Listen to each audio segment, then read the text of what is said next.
best of 3 between ROCCAT and Gambit. Right now, ROCCAT have a chance to move into the semi-finals to face SK Gaming with a win. But Gambit will be looking for a win as well to force a third place game. Wrong. Third game to tie-break the match. Now, we've already talked about the fact that 3-1 was a regular score in the season, the head-to-head between these two teams. And I asked this question on Twitter is it a surprise if ROCCAT beat Gambit? Is it, considering how the season's gone? Definitely not. I think at this point in time, when you look at the league, every single team in Europe has the ability to beat every other team. It has been consistently proven. Millennium were 7 wins on the split. They had 1 victory against almost every single team, and that's a team that got crushed throughout the majority of the splits. I think as a whole, our season and our teams are very even, and we just need to see how Gambit can dig down. They've got no room for error now. Well, let's talk about that last game. First up, Diamond on Xaxus. His first death, actually, on Xaxus in 3 games. Certainly didn't have the impact that we've seen him in previous matches. He didn't, but you can't blame it all on Diamond. Unfortunately for him, his solo laners of both Irelia and Kassadin, being played by Darien and Alex, just didn't get themselves in a particularly strong position. I do want to highlight the fact that it was a lot about ROCCAT. They set the tempo. They started a Baron at 22 minutes on the clock with Jax with his Blade of the Ruin King, the Bloodthirster on Celaver's Jinx, and the re-engage from Gambit were very good. They used their 2 teleports. They got 4 members of ROCCAT down for only losing 2 in the process. So at least good attempt to defend.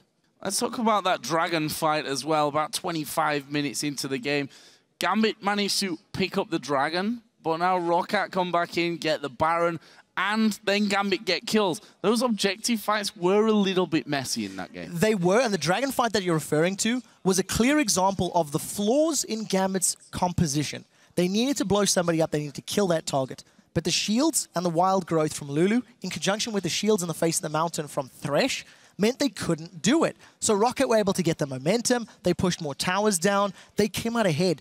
And every single time they went to those towers, looked for places, they were landing death sentences, they were landing cocoons. Jankos in particular, he went 5-2-9 as Elise. And I want to highlight his Elise play because Lucian was available, Evelynn was available. Had he gone for those champions, the same would not have happened in this particular matchup. So very good pick ban phase from ROCCAT. And his mid laner as well, Overpow, 1-0-16 as Lulu. 6 of the 7 blue buffs went to him. We actually talked about that statistic before the last game. That's what's been happening. Also, just want to mention that today is in fact Overpow's birthday. So what a cracking birthday present it would be if they can win this best of 3. 100% kill participation. His team had 17 kills. He picked up the last kill of the game to close it out. And he was everywhere. Every single time somebody from ROCCAT looked like they were going to go down, and Wild Growth was in there, he saved them. Celaver in particular, he was a player that got dove in the top line. Yeah. And he managed to come away with his life. He only gave up 1 death that entire game. I think in general, ROCCAT had superior control. They played better, they got more towers. They didn't necessarily focus the Dragon as much, but you do have to give them props for controlling the map. And they moved around very efficiently. Let's talk about the other side. And Gambit, Kassadin coming out here. First time that we've seen him after the rework. Ended up 3-3-3. Built tanky because he had to dive into the middle of those fights. But honestly, didn't have any real impact on the game. So I think there's going to be a whole lot of discussion around this Kassadin pick and whether or not he is still powerful enough to be played at this level. I never once felt that a Null Sphere Rift War combination along with his Force Pulse, was ever threatening. He jumped into fights. I distinctly remember one team fight very early on in the game, teleported to the top lane, landed a full combo on like 3 members of ROCCAT, and I was sort of looking going, meh, like, is that it? Like, yeah. Did I miss something? Did he miss? And it just, I don't feel the damage was there. The next question is itemization. Did he want to be a tank? Did he want to provide kiting power? Did he want to split push? I mean, you can't catch a Kassadin, so I can see him split pushing. But yeah, I'm not 100% sold in that sort of composition that needed to find kills and picks. It wasn't working out. So from that, I can pretty much guarantee that you're going to say no ban for Kassadin this time around. So. Do we need to ban him? Didn't really seem like it from game number 1. I would say Thresh needs to be a consideration here. Vando and Thresh was very impactful, and we've talked about how good he is. I still feel in the European LCS, this split, he is my favorite Thresh player because of his ability to perform at this level. And if it's not banned away, first picked has to be a consideration if you're Gambit. Well, so far, not banned out. Ziggs and Karma for Gambit, LeBlanc, Renekton for ROC. They're sticking to the same bans here. Ryze banned out by Gambit as well. The final ban last time around was Nidalee, if my mind is correct. ROC banned Nidalee. Okay, so ROC banned LeBlanc, yeah, Renekton, Nidalee, Karma, Ryze, Ziggs. Changing nothing. Feeling that their pick and ban theory in terms of the composition may be the decision maker, and it's actually quite poetic knowing all the champions are up and available. Previously it was Thresh first picked, this time around it's Lulu. Well, they're gonna just lock in Jax and Thresh here. I mean, both champions last game around had big impacts on it. We saw Jax about 20 minutes, 25 minutes into the game, maybe in that top lane where he 1v2'd them, almost actually taking down Darien before dying in the end to a full HP Aleksei. Thresh, we've already talked about. Vander, he had his MVP winning performances earlier on in the season. Had a bit of a not so impressive, let's call it, kind of mid to late seasons. But the whole team with Thresh, the whole team of ROC didn't have an impressive time in that stage of the season. But if they're going to win a best-of-3, that kind of form from Vander is what will do it for them. I completely agree with you. What I would like to see from Gambit is maybe considering going for poke champions. You know, right now they're not hovering over that Caitlyn. But what we've seen work very well early in the day was playing that 2v1 split push game, playing the map game. Gambit have done it. They smashed ROC a few weeks ago using that map-based strategy. And I think if you can force ROC onto the defensive, force him on the back foot, and then keep that Jax shut down, prevent him or delay him getting his key items, it allows you to get map control, and it allows you to ensure Jax never jumps into your face. The Evelynn lock-in will give Gambit some early game assurances. They've got some presence. ROC need to be very aware of their opponents before they commit, before they jump in for fights. And assuming Diamond is reading Jankos like he did in the previous game, he may have some outplay opportunities in that situation. Well, it looks like ROC are saying, well, what if it's not broken, why fix it at this point of things? Jinx, Elise, locked in, the same AD carry, the same jungler, same top laner, and same support coming out here. Mid lane is, of course, going to be different in this one, though, because Lulu has already been taken away by Gambit. The question now is, what are Gambit actually going to be finishing off with here?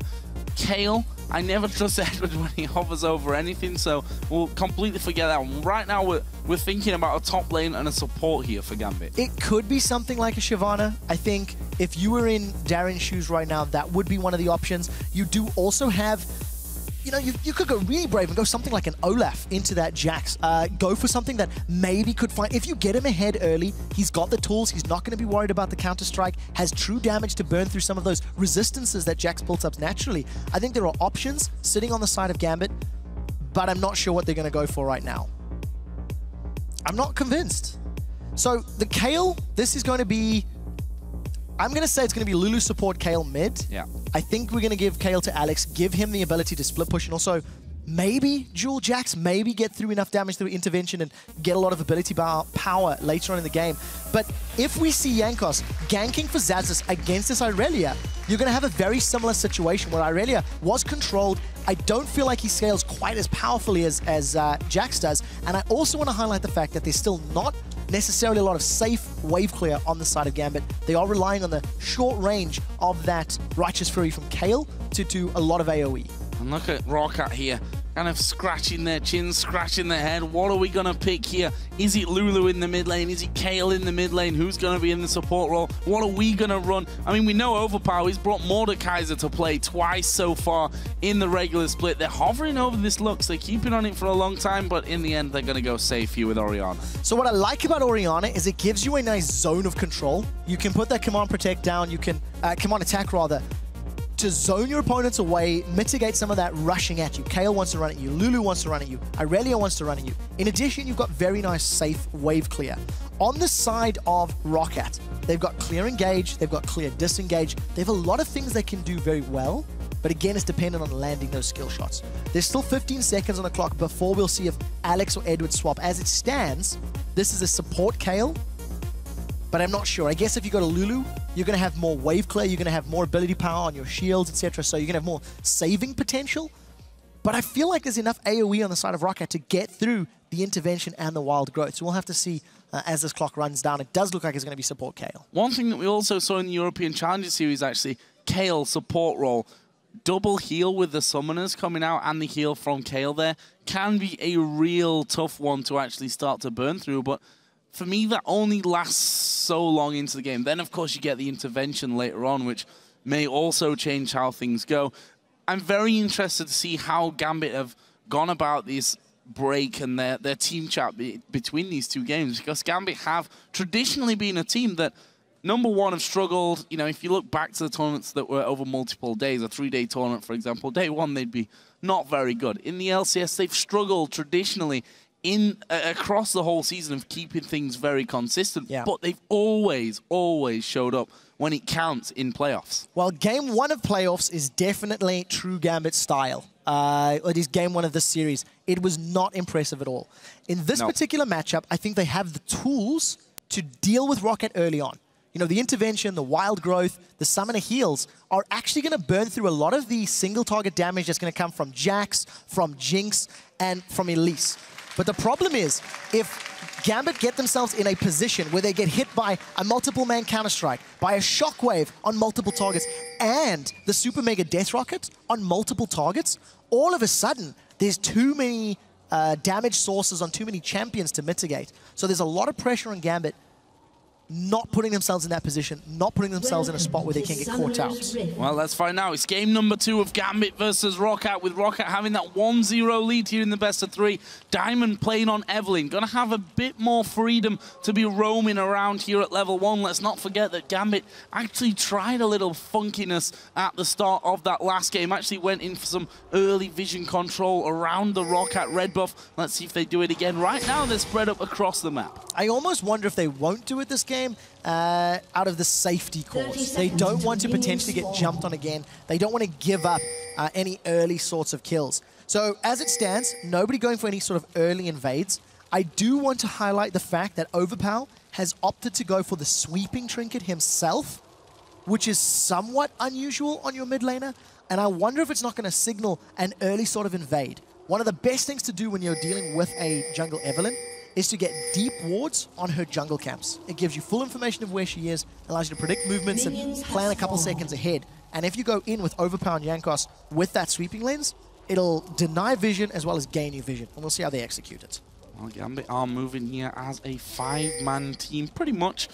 I'll tell a lie, Aleksei just sticking around that middle area and the ramp. So it's going to be a 4-man invade here up towards the blue buff. We see that Jankos actually is thrown his Spiderling in there first to check out what's going on. He is going to come around the corner. That's not going to give him vision because that's Diamond in there. They finally do spot that Jankos is coming out, and this is 2 men to run in there, but at level 1 they don't have the crowd control, but what they do have is the damage here for the blue. However, on the other side, Xaxus, Vander, and Celaver are taking the one away from Gambit. So they are trading objectives, blue buff for blue buff. So as far as the team net gain is concerned, there is no advantage for either players or either team right now. However, in the lane swap situation that ROC has initiated, they are going to be giving that blue buff to Jack. So he's going to have more counter-strikes up, which will allow him to dodge, obviously, those auto attacks coming down from Gambit, and we'll have to see how they play it out. He's actually looking to roam. I think Xaxus is being a little bit greedy. Not sure if they've got enough damage without an Ignite between the two of them onto Alex in the mid lane, but we'll see how it works out. Alex has gone for the Ignite this time around. Obviously, he was playing Teleport with Kassadin in that last game. Overpow also switching things up here, pricking up the Summoner's heal here for that mid lane.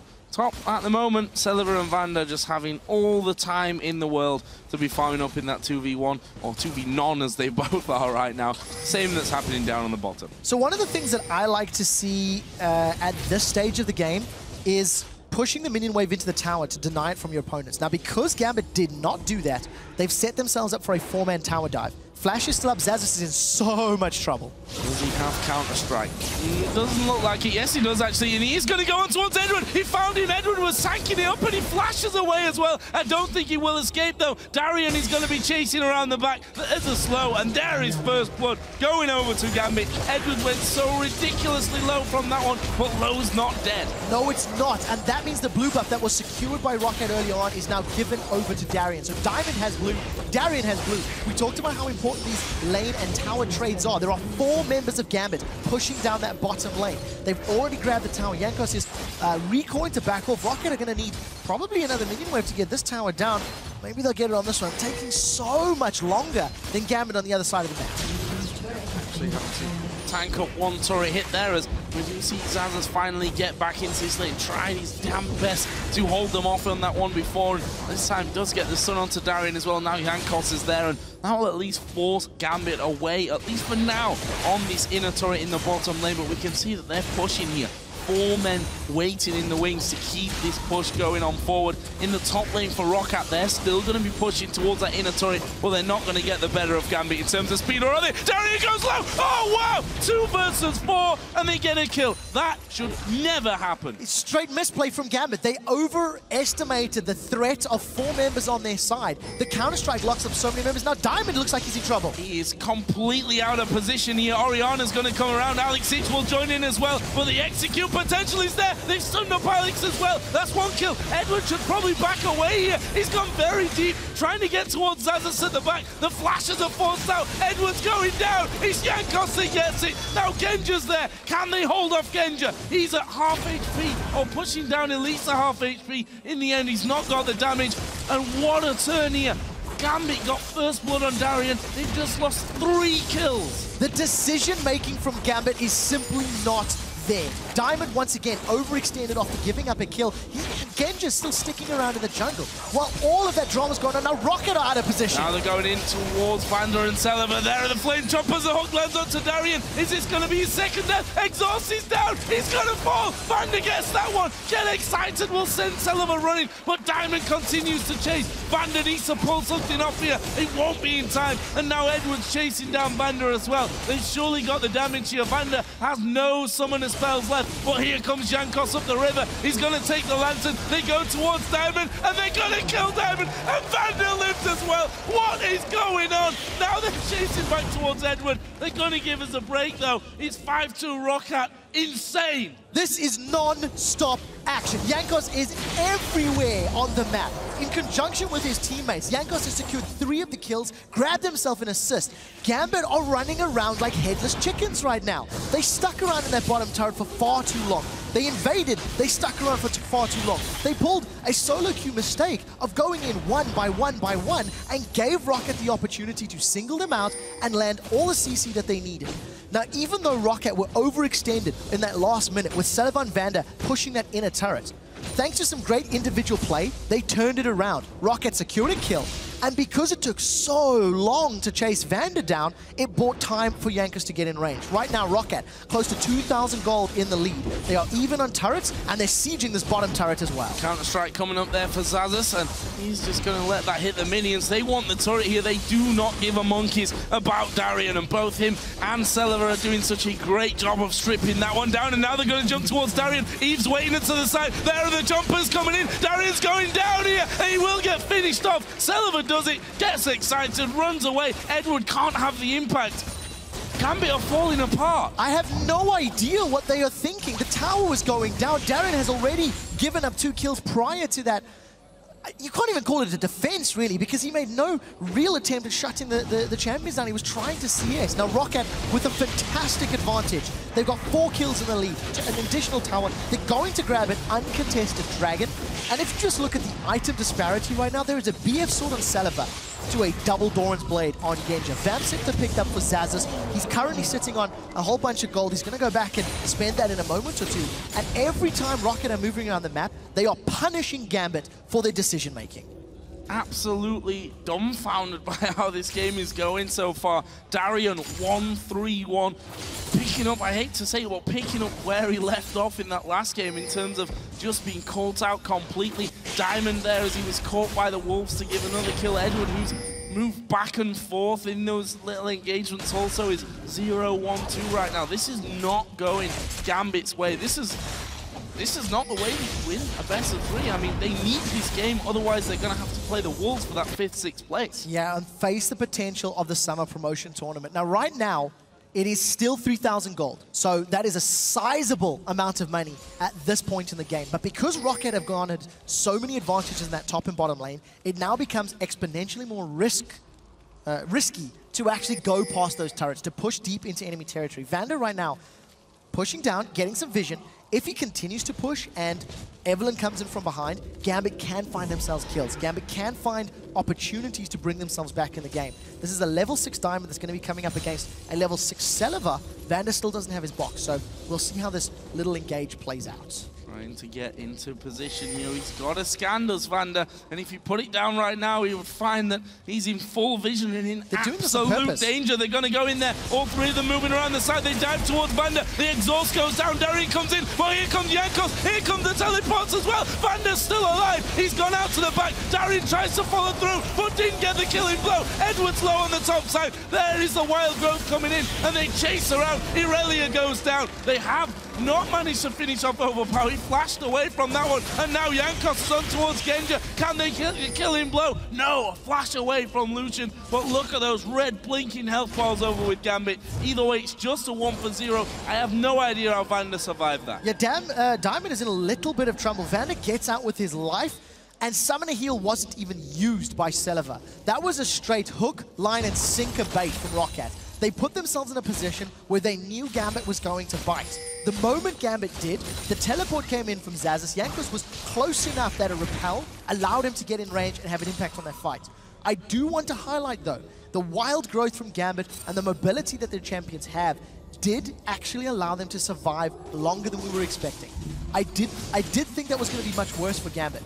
And the only reason I say that in a fairly positive light is assuming Gambit can stop falling further behind. They do have the tools to deal with the single target burst of ROC, as long as they don't get grouped up and hit by multi-man abilities. So Gambit just need to play a little bit smarter and not force objectives, not force what appeared to be a fairly obvious bait. Now they go back to farming, which I'll give them credit with on that one. You see that Darien is ahead right now of Xaxus, although he's been running across the map picking up kills left, right, and center. Mid lane, they're losing out, but only slightly. AD carries are also very, very even as well, as we see here, Darien. And there is actually Vander. He's just gone into that brush where he was almost killed before, where they got the kills thanks to that one, and has now cleared that one out. So they have full vision control over this bottom side of the map. Looks like they're going for an inner turret, and honestly, only Darien is here. He has to be very careful with the hook, the play, the box, and the threat of the chompers, the cocoon. There's so much CC with this 3-man push. If a skill shot lands, Darien will die. There's enough damage from ROC. Now Darien needs to back away. The tower's about to fall. I think he's playing this a little bit brave. Does stand just out of range. I think he's learned a few more steps is the difference between life and death. And the third tower of the game secured for ROC. We talked about how risky it is to go for those invades. So what ROC have done to mitigate that risk is group up as a multi-man unit. They had a jungler who has hard CC in his back pocket, and now they're grouping up in the mid-outer turret. Safety in numbers, ROC are pressing their advantage. Gambit can't do anything about this right now. They're too far behind at this stage. They know that they can be caught far too easily at this stage of the game, and that will be turret number 4 going over to ROC. All outer turrets now down. The inner turret in that bottom lane is down. We can see that Gambit, wherever they can, trying to pick up some farm. We've got a dragon coming here in 1 minute and 30 seconds, and I feel that Gambit won't be able to contest for that. I don't think that they can. The only way Gambit can make that work is if Evelynn can come in and secure a steal on that dragon. Because as it stands, with the gold difference and the ability that ROC has to fight in those confined spaces, I think if Gambit were to engage without a proper flank, without a proper pincer movement, they could be in trouble. But on the same token, in the previous game, we've seen how effective the Lulu wild growth can be when you combo a lot of damage together. So if Gambit can find the perfect angle and kill a priority target like Celaver very quickly, that can work in their favor. So we'll see how it pans out. I am anticipating Rocket just to grab it fairly accurately. 45 seconds till that comes up. Aleksei is going to be getting his blue buff here. Already saw just previously that Overpow was gifted his own blue buff from Jankos. So are we going to see Gambit moving into that area? We can see that they've actually got 4 walls on the bottom side of the map, one of which just timed out there. But they've got 2 in the back side of that dragon pit. None in the pit itself, though, which is a worrying thought. Here is Xaxus here, going to be pushed by both Darien and Genja and Diamond. So this is going to be a 3-man gank. But honestly, Xaxus, he could do his job here and just hold on to this for as long as possible while that dragon goes down. It's going to be a kill nonetheless to Gambit. That will be their 3rd of the game. It goes to Genja, but what are they going to do on the bottom side of the map now with Dragon up in 2? That was very well played by Darien because Xaxus overextended a tiny bit. Darien was able to burn out the ward as well as that leap. So it just bought time for them to set up a very, very easy kill. Now, there's no one around here for Gambit to actually contest this dragon. So yes, they've lost a tower and a kill. Rocket do the best they can to stay even. I think Gambit will be pretty happy with that trade. Given Genja a little bit of an advantage, and they've opened up that top half of the map, it does look like they're trying to steal this red as well. Well, we'll probably be able to stop this one from happening. He's going to throw it out. There's Shockwave onto Diamond. He's going to go full all in onto him, and he's going to get every last bit of it as well. The kill and the red buff. Overpow, nicely worked for him there. Actually, the Super Mega Death Rocket went out towards Genja there. I think completely missed him, by the way, but they pick up a kill, keep a hold of their red buff. They got that dragon, and yes, they lost that turret, but look at that gold lead. 5,000 already for Rocket. Yeah, at the 15-minute mark, this is such a commanding performance. Diamond tried to go for a solo invade. He didn't have the support of his team members.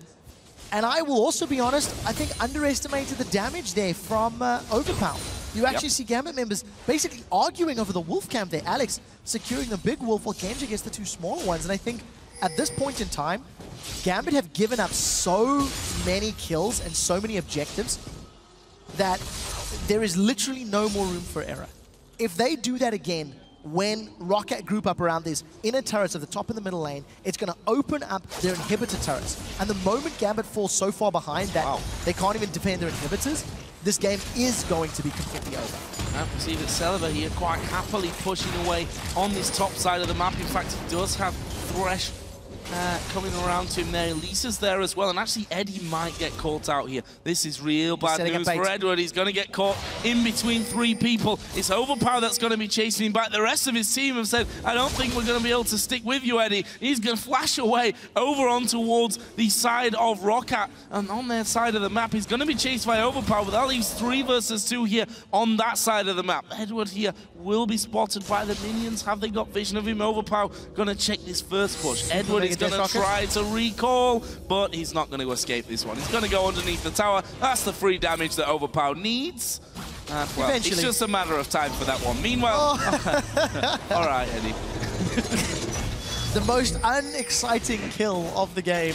You know, I love to scream things, replays included, but that one was just a foregone conclusion there. 3 men were still pushing here on this top lane, by the way, for Rocket while that was happening. Gambit did manage to hold it. So while the chase on Eduard was awkward, I actually think Rocket's movement in the jungle of Gambit was even more awkward. They had 3 members available. They were milling between the lane and the jungle camps. Xaxus was pushing the bottom lane just to, push out that wave and get some more map control. But as it stands, Rocket, they haven't really committed to going for this full tower. Overpow still has his shockwave available, and I'm waiting to see when Xaxus decides to teleport in. Genja forced to use the culling just to defend the tower, and actually doesn't even get the full wave. Needs to be careful. Oh, the cocoon's landed there. Is everything thrown at him? The hook lands as well, and Jankos now unstoppable. 5-0-1. Turret goes down. The box goes in. Darien going very, very low from this one. Can they finish him? He flashes over. Now they turn towards Eduard and to Diamond, who gets locked up in the cocoon. Jankos has to just jump away from that one, and in the end, they not quite got the damage to finish off those 2 men, but will they have enough for the turret here with a 5-man push? Shockwave and heal is still available on the side of Overpow. They're going to get the tower uncontested. Nobody else from Gambit is close enough to challenge, so Rocket decide to back away safely. I want to go back to that pick on Genja after they landed the CC.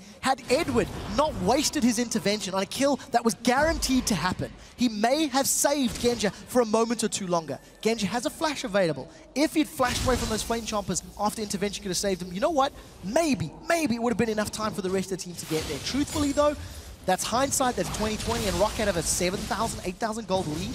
But the point is, because Gambit are making all of these individual misplays, Rocket is punishing them over and over and over again. And with the gold lead that Rocket have, this is their series to lose because they're in such a great position. I was going to say your maybe can pretty much be traced right the way back to the start of this match, or not quite the start, because let's not forget First Blood went to Darien before everything went so quickly pear-shaped from Gambit's side of things. They're going to try and rebuild here, starting with a blue buff for Aleksei. He's now got the needlessly large rod added in to his Athene's Unholy Grail. Looks the same as Orianna, but something tells me that he might be selling quite a bit of gold there, Overpow. Yeah, we'll need to see where he works. 1,400 gold, a decent chunk of change, getting closer to the point that he can pick up that death cap. Needs another 250 odd, give or take. At this point, I just think ROC, when they group up in Siege, they're doing it well. They're doing it fantastically.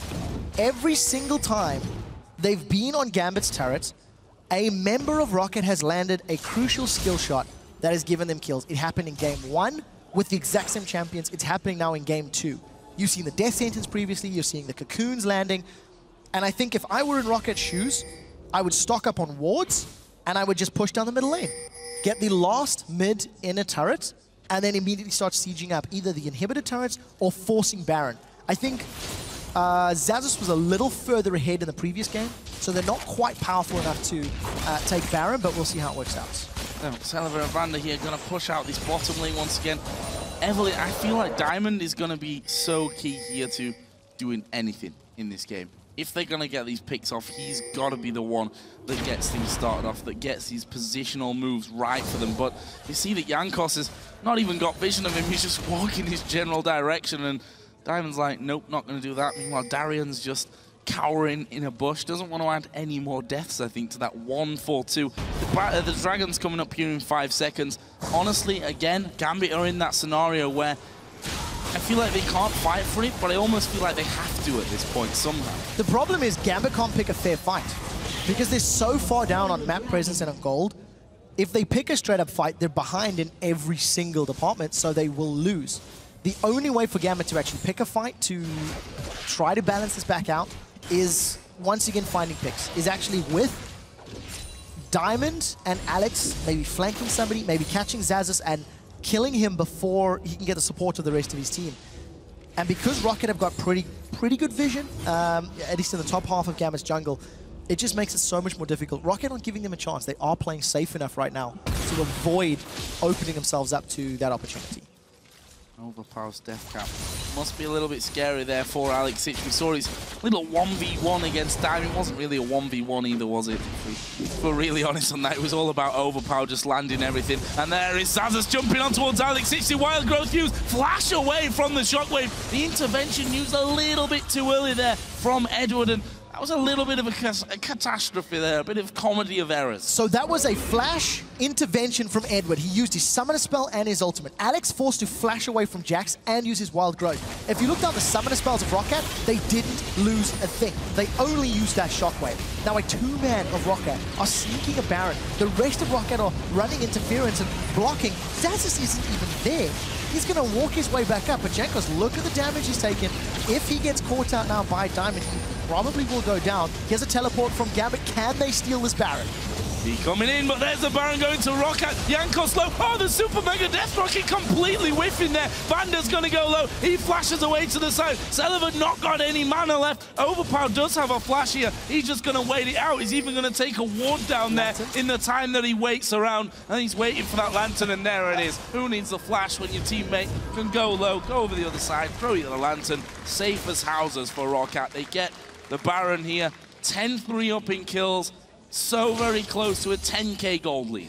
That play absolutely exemplifies how unfortunate Gambit have been in this game. Their decision-making has put them so far behind that as a team, knowing that their opponent's on low HP, there are 5 members of Gambit here, and they are too scared to engage on Overpow. They are too scared to go in the pit.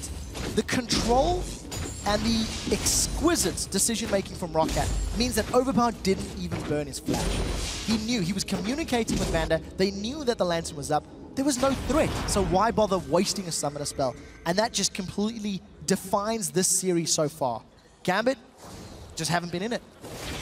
Not being in it as Jankos going to be spotted out there by Aleksei up in the Gambit jungle, and he's looking for those wards. There's one by the white, there's one pink ward in fact by that blue buff, but he is looking at those jungle camps right now. Let's try and look at some of the items here and check out the differences between the two of them. The AD carries there, we see actually Celaver getting caught here, so let's forget that one for a little while. Vander throws in the lantern as if to say, come on, let's rejoin the fight and have a go at them right now. That's not going to happen as Darien comes in from the side and Rocket just push up through the jungle on that top side. They've got a minion wave actually starting to push down now. That inhibitor, of course, on the top side is in fact open for them. They're going to take the buffs. They're going to start pushing down there. That's going to leave Jax and Xaxus to push the bottom lane with teleport available. That was a 5-on-4 that Gambit didn't pull the trigger on. They didn't feel confident enough to find a kill before Xaxus could teleport in. Now, with the tower being down, Rocket are on the inhibitor, and Gambit make no signs of defending. Alex is 1.5 miles away pushing that mid lane. He's just started recalling, but it's far too late. And Rocket pick up an uncontested inhibitor. Can Xaxus 1v2? Genja through the calling out there. Oh my god, Xaxus tricking the both of them. Got the stun down and then jumped straight off. Meanwhile, Eduard here, intervention's not going to save his life. And I don't know if Genja's going to escape this one either. He will, because he's got his flash available. He flashes straight out of that one. Diamond's off to the side of things as well. But look at Rocket. They're going to try and win this game. They're going for the Nexus turrets, and they've got a minion wave with them. Diamond and Darien from the sides. There's no Agony's Embrace, so Diamond doesn't have that big AoE and get enough wave clear to hold on the turrets. But at the end of the day, Rocket get a lot of damage, and Xaxus is left uncontested in the bottom lane. Xaxus doing the damage, and look at this Rocket playing that split push perfectly. They're going to come in from the side. Darien not caught by the hook there, and he's going to go right into the middle. The box goes down. Darien has to flash away. Diamond, will he be so lucky? The wild growth actually saving him there. Eduard has respawned and come back into this one as well, but Jax continues to hammer away on the turret and leaping when they come out. It forces Gambit to yo-yo between the top and the bottom lane. Yeah, if there weren't 10,000 gold down, that wild growth saving members of Gambit could have opened an opportunity for them to re-engage on Rocket. But because Gambit fell so far behind early on, it is not possible. Now, Alex fancies his chances here against Xaxus. Did get a very nice help picks into Glitzerlance, but at the end of the day, doesn't manage to do anything more than interrupt Xaxus. But Rocket are playing a 4-1 split push absolutely phenomenally. Diamond here, trying to get in there, but honestly, you don't want that fight. You don't want to be fighting Xaxus. You maybe look for a cheeky steal on that blue buff, and Xaxus is like, you know what, I fancy the white. Let's just reset the blue for now, as Diamond does come around. Darien's there with him as well. They don't want this one. There's no way they should be sticking around from this. And actually, Xaxus going to get sped up from this one. Has he got the pace, though, to get into Diamond? Actually jumps off towards the ward, but that means he can't jump to Diamond's position. But they are very much out of position. Darien's lucky there that they've got no vision. Diamond might not be as lucky. He should just sit there and wait, because if he reveals Darien, they'll stop him from recalling. And here is the hunt, and it's not much of a kill either. Xaxus going to pick off Diamond. The Dragon's up, freebie for Rocket. I'm not sure you can call that a hunt. It was more like shooting fish in a barrel as far as Rocket were concerned. They managed to catch Diamond and Darien out of position. Again, just trying to do the best that they can, trying to put themselves in a position where they can get a buff or get something. But it's just becoming more and more desperate on the side of Gambit. Alex, again, he's stealing away a Wraith Camp. 40 gold. I guess it's going to help get you closer to that 10,000, but as it stands, Super Minis in the top lane. Rocket, they just need to bide the time, maybe wait for the next Baron, get Baron before they go for a siege. I think that's probably going to be the route that they're going to follow. But as it stands, they're doing everything right. Well, it's an 11,000 gold lead, 12-3 in kills, 6-3 in turrets. They've got one inhibitor down already. That first Nexus turret went very, very low earlier on. As Jankos actually getting a little bit caught out, but well, Elise, he had the repel to get away. The Chomper's pretty much zoning Gambit out of any potential fight. Wow, that was a pretty sick cocoon, or maybe Diamond just walked into it, which is probably more than a likely story from that one. Jankos going to have himself the Wraith Camp here, and Rocket set up. Still the inner turret here on this middle lane. As usual, Xaxus has pushed off towards his bottom lane, and he's going to be running through. Gambit have to make a decision. Defend the inner turret, defend the inner turret. One of two of them is going to happen. They're actually going to fight for this one. Darien going to go low. They're trying to focus Jankos, but he's not taking the damage. 3-man shockwave comes in, and here comes Xaxus right into the middle. All the damage coming down, but no one actually falling here. Diamond going to be chased onto. Can Xaxus finish him off? He has got his ultimate running. He's going to have one more jump in a second, and he squashes him like a fly. That's a 5 versus 4 now. Have they got the help for the turret? And maybe more. They definitely do. You see Xaxus is pushing the wave in to that top tower. Here comes the Super Minion. The inhibitor has respawned. That's going to go down shortly. The rest of Rocket up healing. Xaxus may be in a little bit of trouble. Rest of the team coming across. Xaxus actually dives further in onto that one. He does. He indeed end up falling to Alex, but so does the inhibitor. And there's 12 seconds until the Baron comes away. They didn't quite finish off that top inhibitor again. Gambit, are they going to try and contest or do anything for this Baron? They've not really got any vision. And if they do go in there, they could be in danger, although this one ward here is giving them vision of ROCCAT's position now. It is very, very risky for ROCCAT if they try to start the Baron off. So I think they're going to just try to interrupt Gambit if Gambit try to rush that one down. Super Mega Death Rocket will be available shortly. Shockwave is up. Overpow is backing away right now. I think he should probably cancel that recall. We'll see how quickly they can respond. Gambit is showing no signs of rushing this one down because it is a game-losing move. If they get caught out and give up too many kills, they will die. I also have to give the counter-argument to that one. They have to do something in this game, whether that's rushing it, whether that's setting up some kind of surprise here against ROCCAT, and even then, there's I don't want to say very little chance, but the chances are definitely not high for them to win a 5v5, even if that starts with some crazy face check from ROCCAT. We can see already that they've wrestled the positioning back on Baron. Diamond's trying to flank around the side here to cause any kind of surprise to them, but look how much HP he's got to Jankos. Look how tanky Jankos is compared to him, and Jankos has even got more damage in there as well with that Leandris. At this point in time, I actually think it's too late. It's very seldom that you want to say, look, a team is done, but at this point, Irelia is not tanky enough to be in the middle of ROCCAT. Diamond Prox is by no means strong enough to even flank ROCCAT. And yes, there is an intervention and a wild growth, but in the previous team fight, you've seen when the Shockwave landed and the Mega Death Rocket landed, that was one boost of HP and one damage prevention that just simply had next to no impact. Gambit needed to not lose the early game. You do see Xaxus continues to split push on that bottom half of the map, and every single time members of Gambit sort of move towards him, ROCCAT try to gain better vision and better positioning in this top half of the map. They've got their sights set on this Baron buff. Going to be a bit of a ward war of attrition here, and so far ROCCAT doing a great job, although that one single ward there at Baron is still alive. It's just around the corner from the pink ward. The scan was just out of range of it. That means they're going to see ROCCAT starting this one off, but that Baron's health is sinking very, very quickly. They start to peel away, go towards Diamond, who actually he's going to get some decent damage down. There's the intervention as well, but Xaxus is now joining the party. Wild Growth comes on towards Darien. Jankos is decently low. Celaver, though, is free to hammer away from the backside. The hook lands onto Darien, and that is the first of possible many kills here. No, ROCCAT decides to back away. They want this Baron. Gambit actually performed that fight near flawless, considering how far behind they are with items, with gold, with every single thing.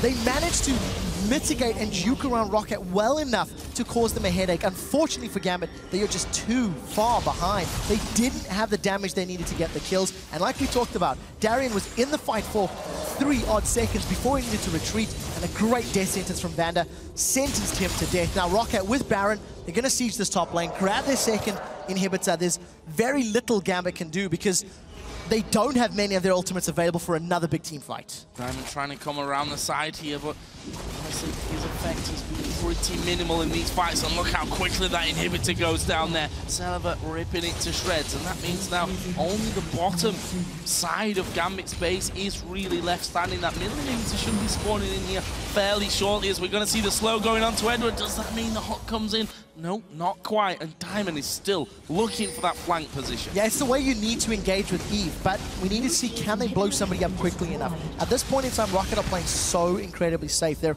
even moving towards Diamond. There's no pink wards right now, but as they back away, they are placing their own vision, using those sweeping lenses, going to spend the money they've earned from the last few pushes and from Baron, and they got super minions in both the middle and the top lane. So this is the ROCCAT that we seen last year in the promo tournament when they took out Ninjas in Pajamas. This is the ROCCAT that plays safe and controlled when they have a lead to ensure they do not give it up.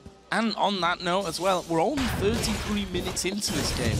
This is not a 50-minute dragged-out victory here for ROCCAT, and that all comes from, you know, that amazing...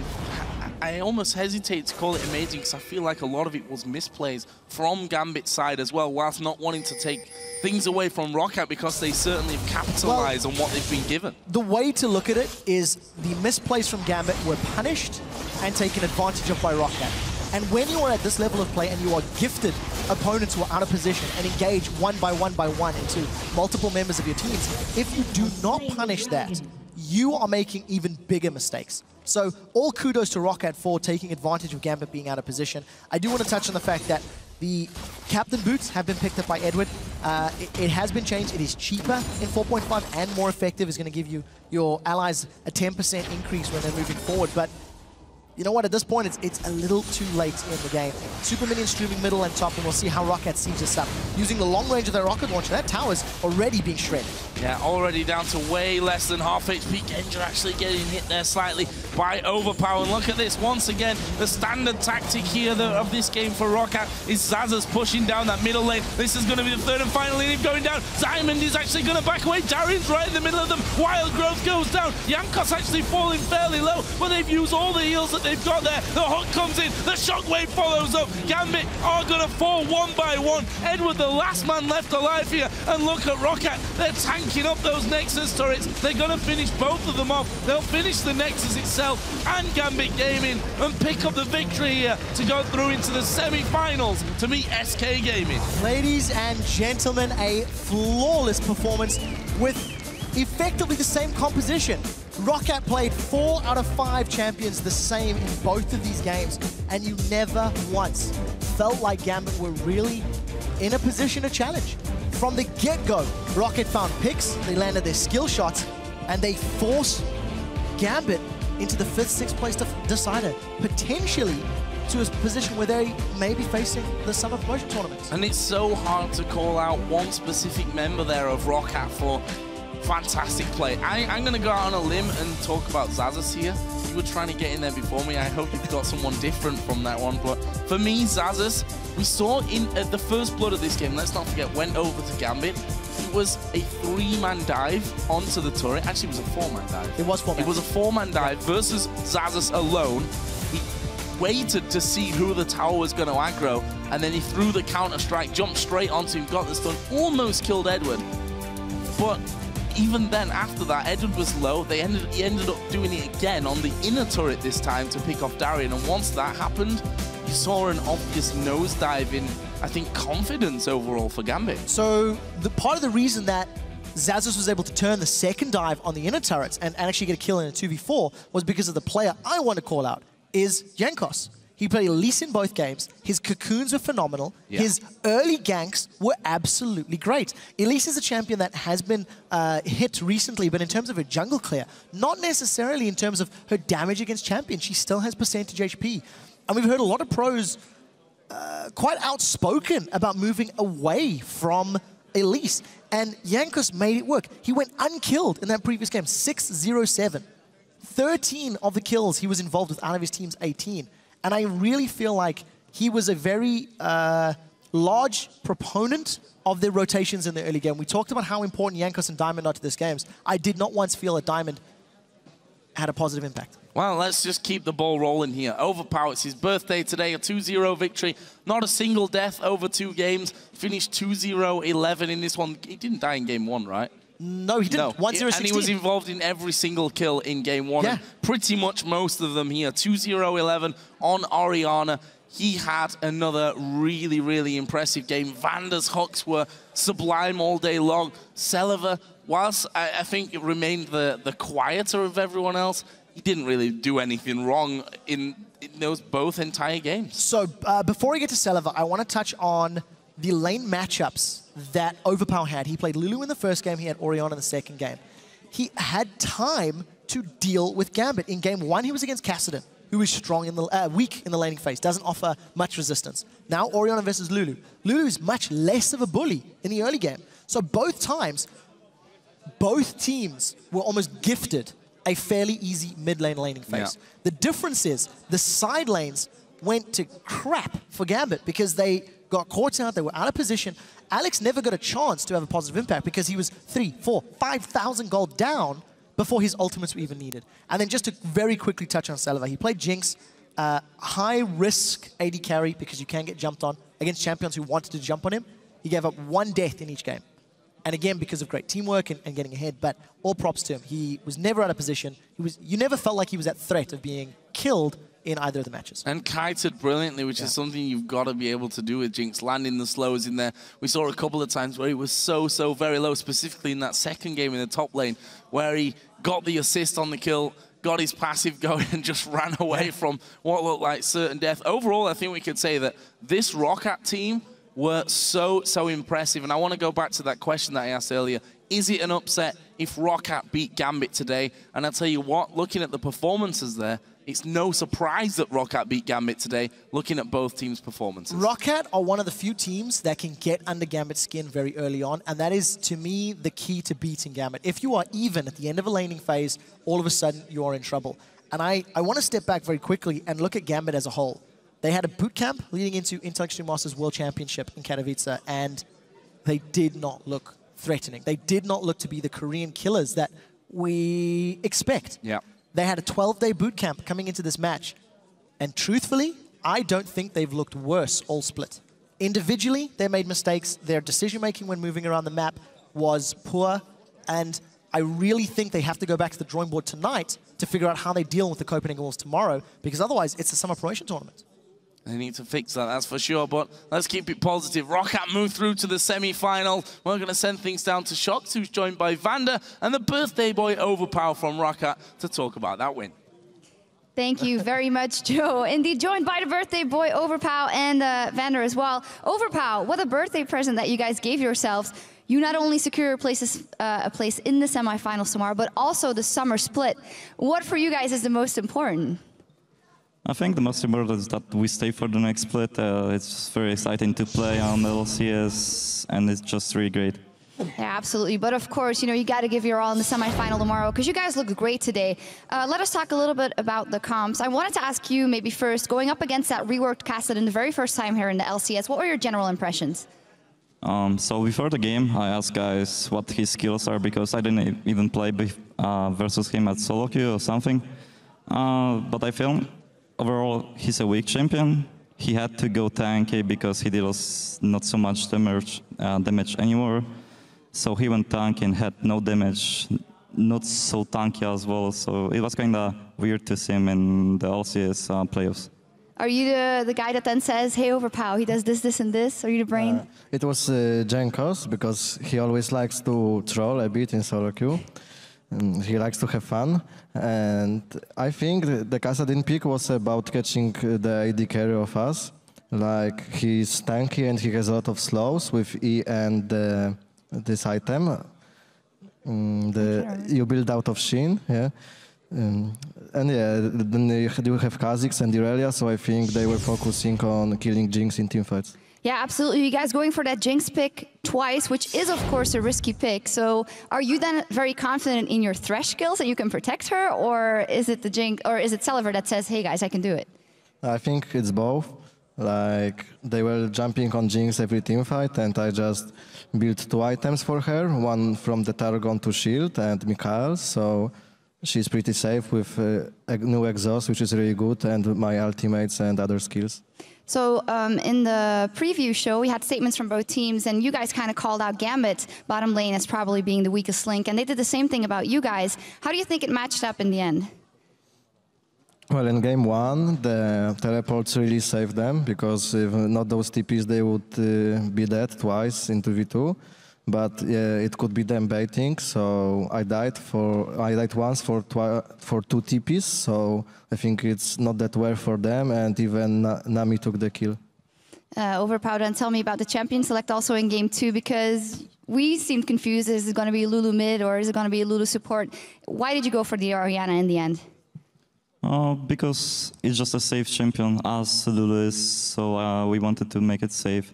We picked the same picks as last game because it really worked for us, and we just changed Orianna, as I said, because of this safety. One last thing maybe about the game. It almost seemed like a birthday present from Gambit to you, because after the first blood went down for Darien, you just kept cutting him out all the time. Tell us about that. It was crazy. First time, Jax got dived by 4 people, and then I said, oh crap. And suddenly, big team fights, they're going next to our blue buff, I'm going in, Lulu's going in, everyone is killing everyone, and everyone's using flashes. So I just don't know, like, we end up being 5-2, I think. So it feels great to win such a fight, but it was really weird. Yeah, you were like, give me all those birthday presents. But anyway, guys, we will see you guys in the summer split, which is fantastic for you. But tomorrow, the semifinal versus SK Gaming. You guys have not the best record versus SK Gaming, 1-3 in the spring split. So how do you think that matchup is going to go, Vander? I think they are a really strong team right now. Like them and Fnatic are two best teams probably right now, not including us.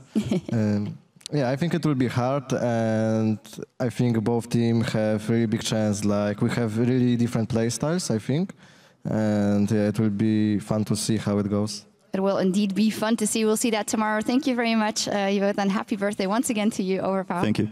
And now we're going to go back over to Joe and Quick Chat to check out our bracket. All right, thank you very much, guys. And with that series complete, let's take a look at the rest of the playoff picture.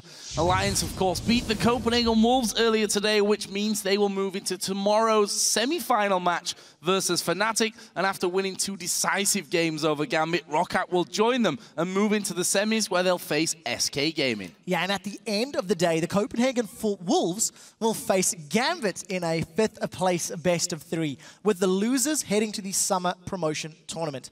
Thursday will feature a battle for 3rd place between the losing teams from the semi-finals. And finally, the winners from those 2 semi-final matches will head into the championship best of 5 to decide the spring split 1st place team and who will be heading to Paris and represent Europe in the All-Stars. So that means that you can watch these matches here with us tomorrow. First up, Fnatic will face Alliance in the 1st semi-final best of 3, and that will be followed by SK Gaming versus ROC in our 2nd semi-final of the day. Yeah, after that, Gambit and the Copenhagen Wolves will fight for 5th place, with the losing team heading to next week's summer promotion tournament. Those matches will start on Wednesday at 5 p.m. Central European Summertime. That's 8 a.m. Pacific Daylight Time. So for myself, Quick Shot, Shox, Demon, Deficio, and the entire LCS broadcast crew, thank you for watching, and we'll see you back here Wednesday as the spring playoffs move into the semi-finals to decide who will head to the championship match. Don't miss it.